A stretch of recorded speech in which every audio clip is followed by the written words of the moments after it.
Hi, everybody. My name is Rita Crompton, and yes, I am running just a little bit late. I was taking care of something that just took a little bit longer. So anyway, rather than sitting here being waiting to click on the go, I was racing to get clicked on the go. So forgive me for being just a little bit late. Um, Today, the topic again is really helping inventors kind of deal with that reality check. And I get so many questions and conversations with my inventors on money. All right. It is just the nature of the beast. Where did all the money go? And so, as the title of our topic today, where did all the money go? I don't mean to be sarcastic, but it went down a black hole. Or the rabbit hole, as my friend George would say, or any other kind of flush mechanism that you might be familiar with. So try not to do that. All right. How can we help you not do that? So first of all, go to my website, inventorlady.com. Taking a deep breath here. Click on the Inventor's Galaxy Guide. That's kind of the first step. It's an easy read. 25 to 30 minutes, I've been told. It helps you understand the way the pendulum swings on costs and the steps. And I get a lot of inventors who's like, all right, no, I paid this company to do it. No, it doesn't get done that way because you didn't only paid them way too much to do nothing. That fine print that is in their contracts, it's nasty. It'll bite you, all right? Because when you go back and you say, oh, but they said they were going to take it to a trade show. They did. They took it as a picture in a book, and then they went out and had a drink, right? Don't go there. You are part of this process. You control the process. You are given information, and you make good business decisions, right? So that your money isn't flushed down that hole, or you're chasing a rabbit down a black hole. One step at a time. All right. So when you look at the pendulum swing, all right, on a project, we look at getting, when you're looking at licensing, when you finally go through the Inventor's Galaxy Guide and you realize that $250,000 to $500,000 is not where you want to be on a gamble, go to Vegas. It's faster, sometimes less painful. All right. So when we go to trade shows in Las Vegas, everybody goes, oh, do you have fun at the slot machines? It's like, no, my gamble is in the convention center. And we're working like crazy all day long. So when you just want to go down that startup road, yeah, go to Vegas. It's faster and sometimes more entertaining. Inventing is an adventure, right? It is a thought-provoking, intensity-driving, and sometimes indigestion creating, stomach burn process. But when it's all said and done and you've got money coming in, oh my God, how wonderful is that? All right. It's an adventure, and you take it one step at a time to truly enjoy the adventure. You participate.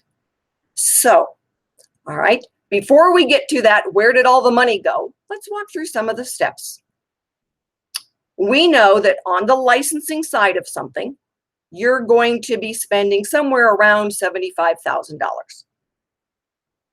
It's a lot less than the 250, right? But when you're teeing it up for licensing, you're doing things a little bit differently. And I never want to hear you say, let me send you my business plan. Really don't care. What I want to know is, did you have an independent search done? All right. Do you have a patentability opinion? Now we've got something to work with. You don't have a business yet. How can you do a business plan? All you're doing is guessing. What we want is, did you build your own version of a prototype? Do you know that it will really work? And some people can, their product is easy enough that they can do it. They're engineers, they've got the skill set. They're a mechanic, they've got a new tool. A farmer, put a new attachment on his tractor, and now he thinks, oh, this works pretty cool. All right. So people have different skill sets, and sometimes it's just you can't. That's okay. All right. That's okay. You're going to get the search done and the patentability opinion done, because then the attorney is going to say, okay, you're closest to this one. Go to the engineer and tell him to take this one and make these improvements. Now the engineer doesn't have to read your mind. Now, I have a lot of engineers who think that they can, pull it out of you, and they charge an hourly rate. How much faster is it to go in with a patent drawing and say, here's my improvements, do it this way? Yay. All right. So faster, cheaper, less painful. So I get inventors a lot of times, after the search is done, they say, well, I can't do it. $500, you found out you can't do it. That saved you some money and stomach lining.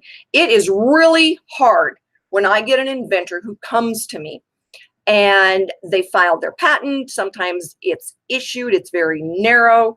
They might have their first office action. And we had an older couple that did this, and they said, well, God sent us to you. I'm thinking, God sent you to me to tell you to stop wasting your money. And I'm not being facetious, because they had just put a ton of money, and they were looking at having friends invest in their prototype up to over $50,000.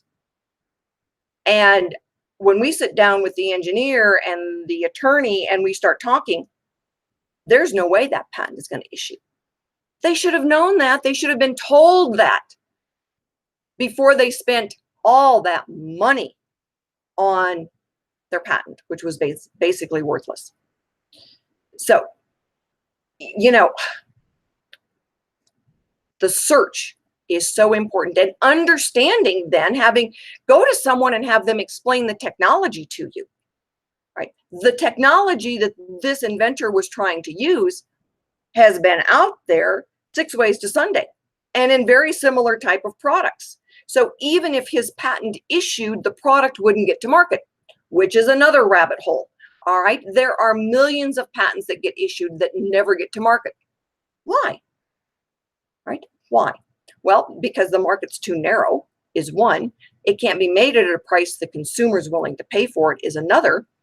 And sometimes you are so close that whatever money you've got left gets sucked up in an infringement suit, even though you may not be infringing, because your patent is so narrow, it's practically worthless. All right, so let's stay out of the rabbit hole. How do you avoid asking yourself that question, where did all the money go? A year down the road, and you might have an issued patent, you might have a functioning prototype, and that's it. That's all you've got. And you're $200,000 into this. All right, answer, Archimedes' offspring. All right, get involved, understand the steps in the process. Let us mentor you on what do you have. We'll sign a non-disclosure. All right. When we're looking at protecting our investors, we are looking at protecting you. Those two things work together. All right. By protecting investors, we're protecting you, because we want to make sure everything is working hand in glove. Right. So one serves the other. But it gives you then, before you are out the door and in debt and wondering where did all the money go, some really good feedback. It's like, don't do this. Move on to your next idea. Sometimes the most expensive idea you have is when it's the only idea you have, and you are just going to force it into the marketplace. Well, you don't get to do that. You can spend a lot of money on it and still find out at the end of the day, the consumer wasn't going to pay for it. All right. So back to the team. All right. Archimedes' offspring becomes now your mentoring team. We look at how big is the reach? What is the investment going to look like? How narrow can the patent be? How broad can the patent be? A narrow patent in a bigger market, like a disposable, that might work. All right. So we're looking at the nuances. There's not a template that we follow. Every product that we vet on the Archimedes' offspring side is looked at very, very specifically. So when we're going through that process, all right, we are really looking out for you and what's got the greatest reach in the marketplace, but we're looking out for the investors as well. All right, so again, it is one step at a time. And we want you to be able to look back, and when you say, where did all the money go? All right, you know exactly where it went. This much was spent on the patent. This much was spent on the prototype. This much was spent on a short run and getting to the marketplace. Because you know what?